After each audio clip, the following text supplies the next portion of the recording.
이번 비상계엄 사태를 수사하고 있는 공수처가 윤석열 대통령에게 세 번째 출석 요구서를 보냈습니다.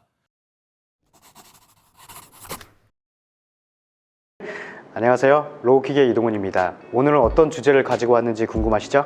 변호사님, 오늘 어떤 주제를 가지고 이야기해 볼까요? 오늘 주제는 많은 분들이 관심을 가질 만한 내용입니다. 어제 윤석열 대통령이 체포가 되었는데요. 바로 대통령의 형사책임과 관련하여 대통령에 대한 소환 요구와 체포영장 발부 요건에 관하여 이야기해 보겠습니다. 또한 최근 논란이 되었던 윤석열 대통령의 비상계엄 선포와 관련하여 법적인 문제도 함께 살펴보도록 하겠습니다. 대통령이 현직일 때 체포영장이 발부될 수 있는지, 그리고 경찰이 소환 요구를 할 수 있는지 일반 국민들은 쉽게 접하기 어려운 헌법과 형사절차법적인 문제에 대해서 알기 쉽게 말씀드리겠습니다.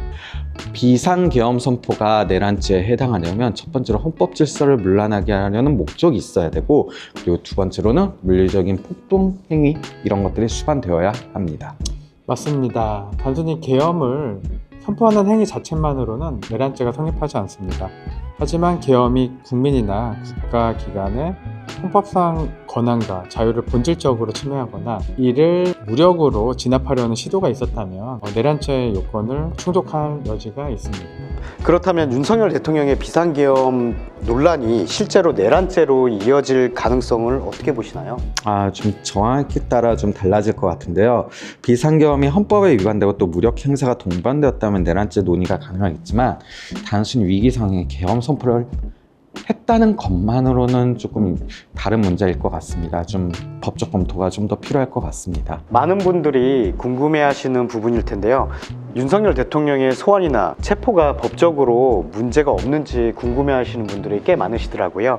이 부분에 대해 설명 한번 부탁드리겠습니다. 네, 우리 헌법 제84조에 따르면 대통령은 재임 중 내란 또는 외환의 죄를 제외하고는 형사상 소추되지 않는다고 규정하고 있습니다. 따라서 현직 대통령에 대한 소환이나 체포는 내란 또는 외환죄의 범죄 혐의가 명백한 경우에만 가능합니다. 네, 맞습니다.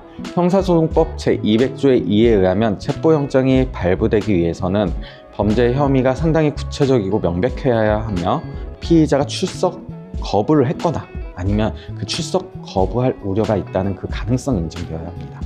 그러나 또 대통령의 경우에는 이 체포를 시행하기 위해서는 또 대통령의 지위를 좀 감안해서 그 헌법상 특별한 고려가 좀 필요합니다.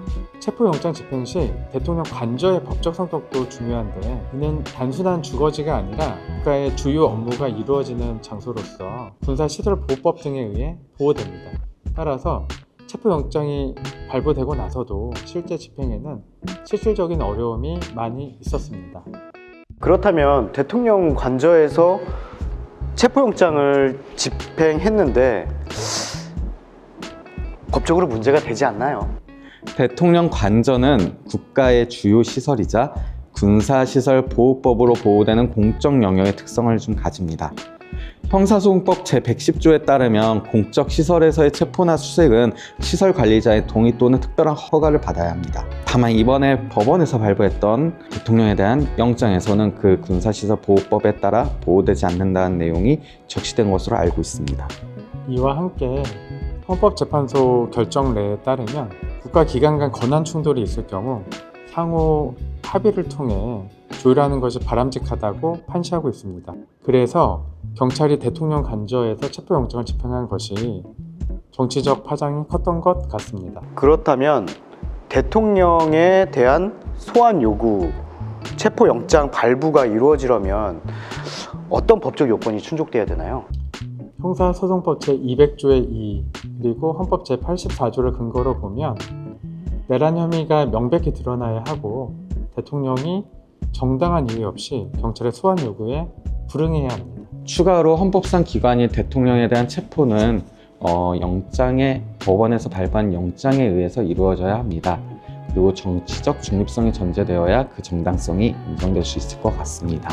결론적으로 경찰과 공수처의 합동으로 대통령에 대한 체포영장이 집행되었지만, 현직 대통령의 소환이나 체포는 단순히 법률적 문제를 넘어 사회적, 정치적 함의에 큰 만큼 신중한 접근이 필요하다고 생각합니다.